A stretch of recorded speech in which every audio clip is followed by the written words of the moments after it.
Hello, it's Joanne here from JoanneErnst.com, and I'm really excited today to be interviewing a dear friend of mine and my guest, Lainey. So, Lainey, thank you so much for joining us today. Thank you so much for asking me. Oh, my pleasure. I know you juggle. You're probably one of the busiest women I know. You juggle so much. It's incredible. And our kids go to preschool together. We know each other really well. So I'm delighted to be able to interview you. Thank you, Lainey. Thank you. My audience are mostly women who are, like you, juggling business and babies or kids. So we'd really love to hear from you, like how you make things work. I know, and Lainey is super organized, I have to tell you guys. It's like amazing. It's all a facade. Yeah. If ever I want a recommendation of like when the kids were little, like what pram to get for my kid, like what pushchair. Like, what's Lainey got? Because I know she's done the research. She knows what's what. It's amazing. Insomnia has its perks. So tell us a bit about your business and, what you guys do. I know it's a business you and your husband together. So, yeah, just tell us a bit about that, how you got started, and, let us know. Well, thank you. Yeah, so I'm honored to be asked to be on this. I'm very excited to have friends, obviously, that are in what we call our mom tribe, and seeing you successful. And that to me is just amazing. So I'm so honored to be here. My husband and I own a wellness center in the heart of downtown Leesburg. It's called Loudoun Family Wellness.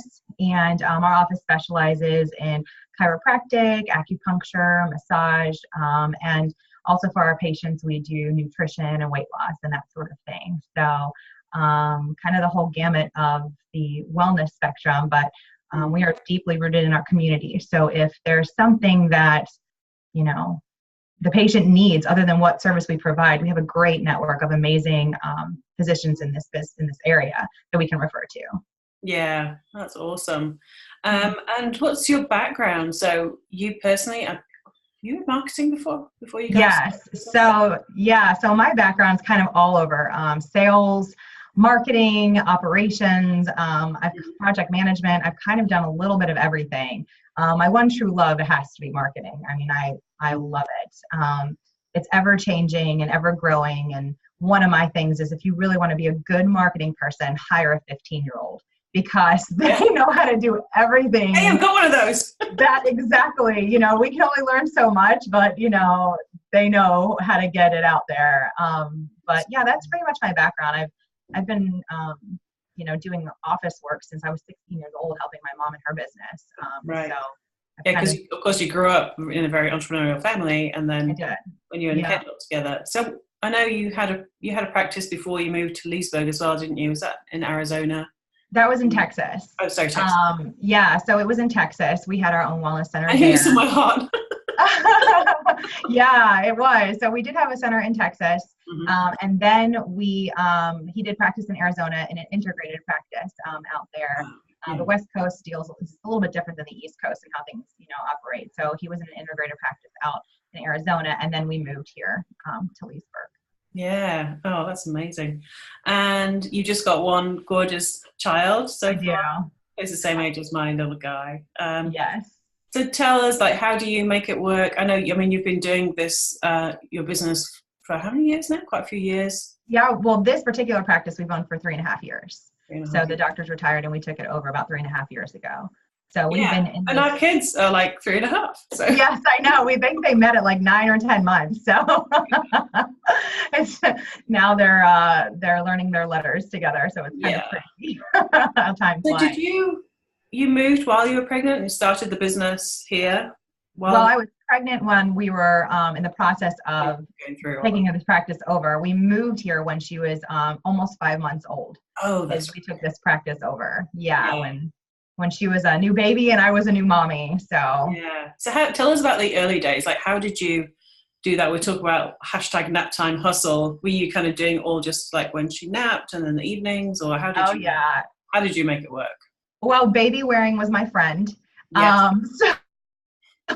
And I had to do stuff and get stuff done. So I'd be making phone calls while I'm wearing her and putting her to sleep. And then when she would go down for her nap, that's when I would make the calls where I couldn't have a coo or a ooh in the background. And I actually made some calls where you can hear her gaga in the background. And I was just honest. I was like, I'm sorry, I'm a mom and I've got to make this phone call and this is when I had the opportunity. So you're going to hear my daughter cooing in the background, but nobody, I think this day and age, people are more open and receptive to that and appreciate, that we're trying to juggle. People actually enjoy it quite often, don't they? It's oh yeah, definitely. So that was, or, when she'd go down at night, my husband, I have this wonderful marketing company that assists and things. And we would be on the phone till 10:30, 11 o'clock at night, getting stuff, the new website or new branding or whatever.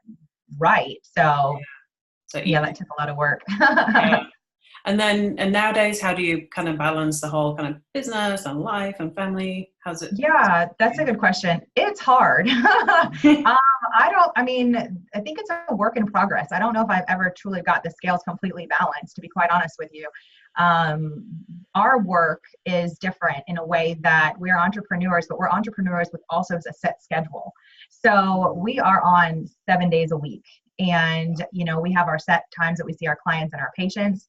And then we do paperwork time. And then we have to talk about the business and where our growth is coming and have that time together. And so I think the biggest thing is we schedule family time.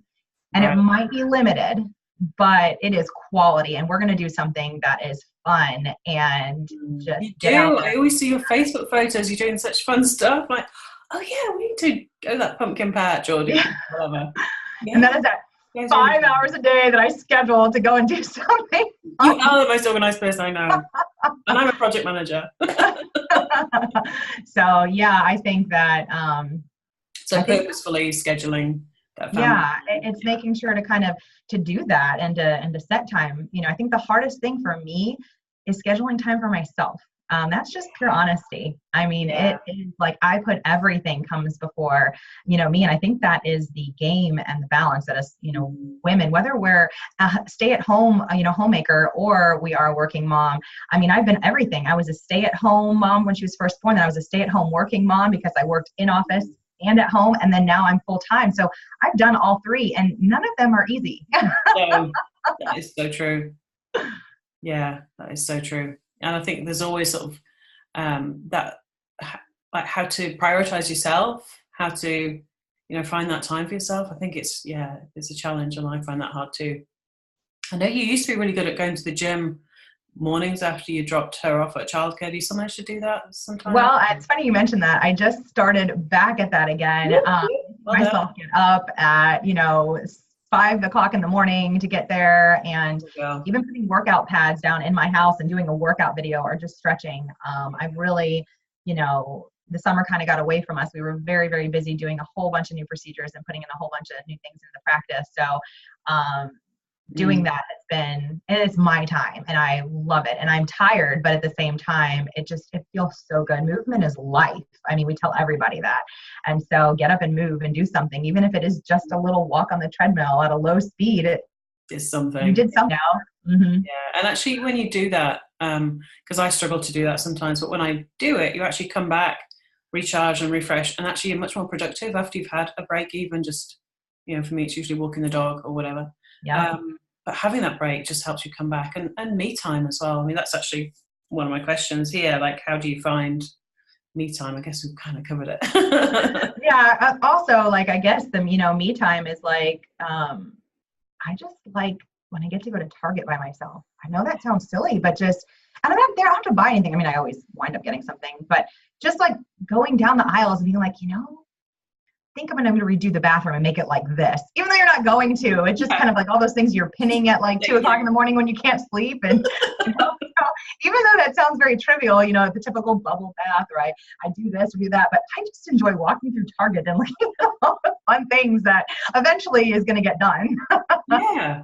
I think it's just like losing yourself in another little world, whether it's that or, I love to read. And usually I'm like reading personal development books and kind of making it useful as well. But then sometimes I'll just read some fiction and just getting lost in that fictional world. Yeah. Yeah, it's refreshing. It's fun. I think you need that a little bit too. We do. So the entrepreneurial journey, we talk about this a lot. It is really such a roller coaster, lots of ups and downs, lots of highs and lows. How are you guys? How do you find it so far? You've been an entrepreneur for a long time. How? I mean, exactly the way you just mentioned it. It is a roller coaster. Some days you're asking yourself, why am I doing this? Right. Like, Yeah. why am I putting myself through this? Everybody's out having fun. Everybody's sleeping. Why am I going through this? And then you have those days in our particular profession where a patient walks in and she's just like, thank you. Thank you guys for being here. Thank you for being warm when I walk in the door. And thank you for taking care of me when I thought all was helpless. And, you just get those thanks and changing people's lives. I mean, truly changing people's lives. I mean, I'm not the magic maker here. We've got amazing, physicians in the office, but, they say, just walking into the office, they just feel better, and that's kind of the goal. And it is. It's a lovely environment in your office. thank you.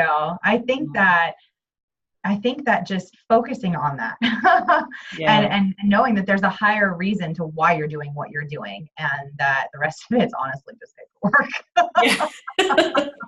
Oh, the joys of paperwork. Yeah, that you will never ever catch up on. So if you think you're going to, it's just already set yourself up that you'll do what you can. I can remember that when I years ago when I was a project manager in New Zealand, just trying to get everything done and all the T's crossed and the I's dotted and everything, all the contracts, all the paperwork, everything. And it was just never ever ending. And in the end, one of the directors came up to me and said, you'll never get everything done. I'm like, what? I thought if I just worked hard enough, I could actually get it. And no, it will never ever happen. No. So you actually just have to figure out what the most important things are. Yeah. And do those. It was like a light bulb moment. Oh. Yeah, pretty much. It was actually, I think I was 18 years old. I took a year in between college and I went down and worked for this company. And actually I was helping chiropractors run their business. And so, teaching them procedures and processes and stuff. And, that was actually something that my old boss told me. I was 18 trying to get it done. And he's like, if you wake up and realize that you'll never be completely caught up, you will be more successful and just tackle the most important thing. Because you're chasing this unattainable thing where it's all finished. Yeah, pretty much. It's just like at home, really, isn't it? It's never. Pretty much. So when we get to those kind of the tough times and the entrepreneurial journey, and we've all had them, what do you do? What helps? What sustains you? What keeps you going? Obviously you've got such a strong bond with your lovely husband. I do. I mean, honestly, he's my best friend. We've been together since we were 18, 19 years old. We grew up together. We became adults together. We became parents together. We're soulmates, so anybody who can put up with me for that many years is just an angel. He is the most patient man I probably will ever meet. Maybe besides my father, he's pretty patient too. But and my daughter, I mean, we're a very small nuclear family. There's just the three of us, but there's such a bond and a strength there that is just amazing. And I have a very small family, my mother, my father, my brother, his fiance, and their little boy. And, I was very close growing up with my grandparents, very much so. So, I mean, that was just a very tight-knit group. And then I married into a huge family. My husband's family is huge, but they make it feel so close-knit. And I have amazing, 3 sisters, that I never had, and amazing nieces and nephews. So I really feel like, the cliche answer is, family, but it really is true. And the other part of it is my friends. And here locally, we call ourselves the mom tribe. We're all different women when we get together. And quite frankly, some of us have nothing in common, but it doesn't matter because we're still striving for the same goals and trying to survive in this world. And I have friends that are all over the place, Georgia and North Carolina and, everywhere, and Texas and every place that I've lived. And I just feel like, they understand. They get it. Yeah. So just having an outlet to somebody to talk to that doesn't judge, regardless of what it is. I mean, we all parent different. We all make different choices and nobody cares. At the end of the day, we're just trying to raise good humans. So. Yeah. We're all trying to do the same thing, huh? Pretty much. Do you have people that you talk to, I know, about the business stuff as well? Do you have people often talk about business besties? You do. I guess we do that sometimes, don't we, actually? Yeah, we talk. Escape the kids and catch up for a coffee or something. Yeah, it's that. I have other friends that we, they listen. I mean, obviously, some people that when they're not in healthcare, my sister-in-law is in healthcare, and she totally gets it. Like Oh, she that's gets cool. like the craziness of what healthcare is and becoming, and where it's going. And so that's a kind of a good ear to rely on. But I mean, anything else, we also have, we have coaches, I mean, in our business that Yeah. we use that work with us to make sure that we're, running the best business, and then also, kind of talking through the craziness, of it all. Yeah. So Because yeah. it's too easy to get stuck, like, you can't see the wood for the trees kind of thing, isn't it? In any business. Yeah. Hmm. So I think having people who have trodden the exact same path that you're on, and then, Right. And yeah. they have advice. I mean, I think it's the worst thing you can do is never ask for help. I mean, when you need help, ask for it, because that's probably my Mm. stubborn side. It's easy not to ask for something. And that's been one of my things I've been working on, is like, if I need help, just, it's okay to ask for it. Doesn't mean you're weak. Just Yeah. ask for it. Funny, isn't it? I think, I don't know, something about maybe people who tend to be entrepreneurs tend to be very independent. Hmm. I don't really like to ask for help necessarily, but yeah, that's a really good point. Absolutely. Yep. And how would you say, like, this whole kind of entrepreneurial journey, how would you say it's shaped you? Like, how are you, like, different now to when you first started? I mean, I guess, I don't know, when you think of as the start. Yeah. What do you? Yeah, and that's a really good question. I think for me, entrepreneur has been in my great grandmother owned restaurants. My grandfather was an entrepreneur. My great Oh, grandfather owned a bakery. My mom is, an entrepreneur. I mean, she was just an she's amazing healthcare as well, isn't she? woman. She's in healthcare as well, and put herself through school, working 4 jobs with 2 kids as a single parent, until I was 13. And um, just amazing, So from that perspective, I guess I don't know any different. Right. Um, I really don't. I mean, I've worked in, 9 to 5 jobs. I mean, I've had those jobs. Mm-hmm. Uh, but I guess I always knew it was going to be hard. I Right. didn't ever come into this thinking this was going to be easy or a bed of roses. I always knew it was going to take work. And when everybody's Mm. out again having fun on a Saturday, you could be in the office working. And then, when you're trying to, we have to switch off bedtime stories, you're just working towards a greater good, and towards something different. So, I mean, I think that it's shaped me that you have a deep appreciation for other people that are running their business and Mm. running small businesses and trying to lift them up in any way possible and tell them that they can keep going. So I think, you kind of get into that realm when you're actually running it yourself versus working for somebody else, Mm. what that difference is. Yeah, it's quite a different mindset, isn't it? Yeah. Mhm. And what do you wish you'd known when you started? So, like, if you could go back in time and talk to young Blaney, which was just getting started on this crazy entrepreneurial thing, what would you tell her? Um, that you're not going to get as much sleep as you thought you were going. Get all the sleep you can before you start this crazy idea. I think that question comes into being the mom of the entrepreneur, because it's Yeah. almost like I still got more sleep prior to, but then like, you're using those faint hours to like, I'll be having conversations at 11 o'clock at night till 1 in the morning, trying to like, because that's our time that we get to like sit. And, as crazy as that sounds, I mean, it's our day could, yes, end when you go to lunch and then come back, but we could have people that need to be seen and we extend it. So, I mean, I think that the journey is going to be a process. Again, I knew that, but when you actually go through it, I mean, we've been, on this journey for such a long time. I mean, he was in grad school and, we've moved and, taking over. A long way. Yeah. It's a long journey, and it's not for the faint of heart. It's not, Mm. but the rewards are, incredible. And, and then showing my daughter that, mommy's going to work, like she has her thing, like I'm going to work too, and she's going to learn her stuff and, that sort of thing. Yeah, it's so good for them, isn't it, to see that role modeling? Mhm. Absolutely. What would you say? I mean, you alluded to it before. What really drives you? What's the bigger why to your business?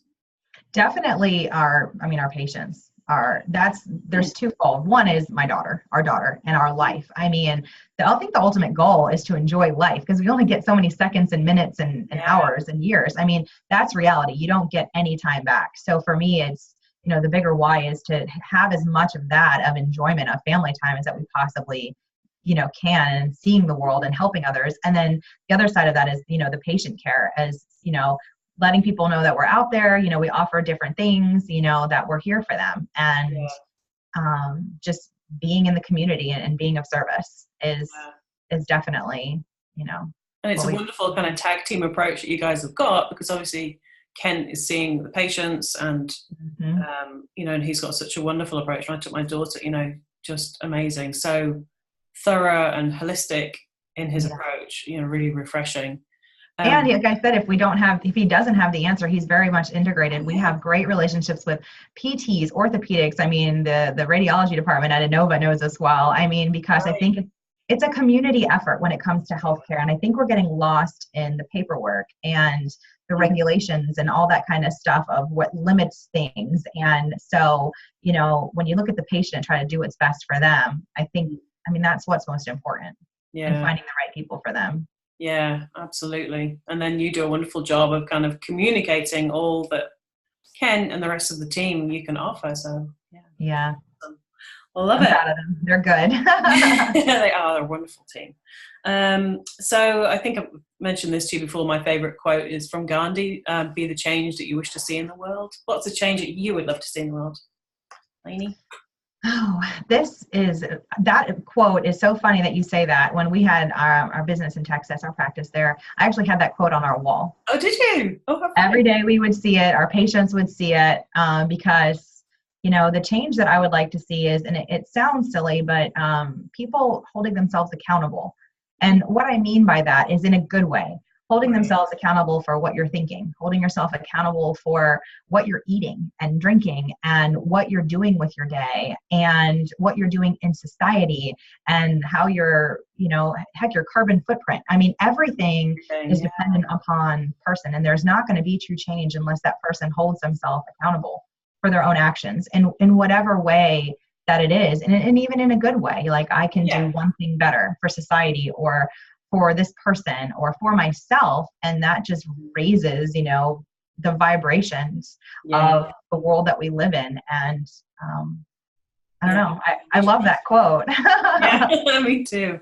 Yeah, that's a really good point. So accountability and just like each choice that you make matters. Yeah, I love that. It has consequences in good or bad ways. Yeah, absolutely.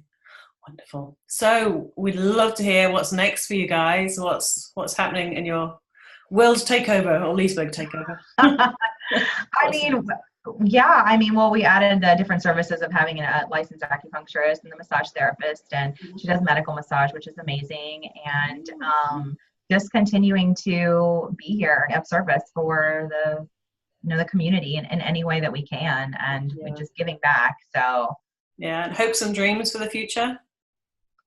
Oh, hopes and dreams for the future. Well, I mean, I feel kind of blessed that in a way, you know, when we moved here, I saw that Best of Loudoun sign. They're everywhere. Oh, you know, and I said to my husband, I was like, we are going to, you know, strive to become the best one day, you know, and that was a dream. I know that sounds silly, but I mean, as he won it, you know, for last year, for this year. And then, and then you've not been here that long. No. And then he and Dan won, the acupuncturist won the, you know, the Loudoun Now is Loudoun's favorites. And to me, I think that the dream is to, you know, be there for the community and to continue to strive to deliver the service that they're looking for. And, you know, from a business standpoint, that's definitely it now. You know, from a personal standpoint is just having more time together as a family and with our daughter and watching her grow and just savoring every minute of that. Because I mean, you know, success comes in many different forms. You know, some things it's, you know, dollars and cents, and some it's time, you know, and I just think that, you know, balancing both. Making those memories. Yeah, absolutely. And where can people find you online if they want to connect with you guys and find out more about what you do? What's the best place to find you? Yeah, so we're on the web, loudounwellness.com. That's our website, and they can learn all about the practice and the services that we provide, and, you know, a little bit about the positions, and you know, connect with us obviously on the social media streams. Which social do you tend to use most in the business? We use LinkedIn. Well, we have LinkedIn and Google Plus, but we tend to be more on Instagram, and, you know, Facebook is always kind of a good thing too. So that's awesome. So then, just kind of in closing, finally, like any sort of practical tips or advice you've got for women who might be listening, trying to juggle like their own business and babies or kids, like any Yeah. other tips that you might have? What would you? Be kind to yourself. Yeah. And breathe. I mean, it is hard, anything that you do, whether you're doing, business outside the home, business inside the home, or you're a volunteer, it's still work, or you're just maintaining some sort of balance in your child's life. Just be easy on yourself. And ask for help. There's nothing wrong with asking for help. And I think, not just as entrepreneurs, but as women, we think, well, if we can't do it all ourselves, and that's a sign of weakness. And I think it's a sign of strength to ask for help. Yeah. And just that, and savor every minute, of these little ones, growing and becoming these amazing humans. So that would probably be it. Yeah, be gentle to yourself. It's okay. Yeah. We don't all have it figured out. Yeah, that's the thing, isn't it? Because I think it's so tempting to kind of compare how you feel on the inside, like all maybe like stressed or overwhelmed at times, with someone else's like outside, particularly on social media. Like they're externally like, oh, they've got it all together, they've got it, everything's perfect, la la la. And it's just not the case at all. No, it's not. Real life is real for a reason. So, just be real to yourself and be gentle. And calm. I love that, Lainey. Thank you so much for joining us. It's been wonderful to chat with you, my friend. Yes. Amazing. I love the business that you and Kent have created. Well, and to you too. Thank you for what you're doing and getting the word out there and helping as women and empowering everybody to just, be their best selves. And you're amazing. So I appreciate you very much. You too. Love you lots, hon. Love you too. So much. You're welcome.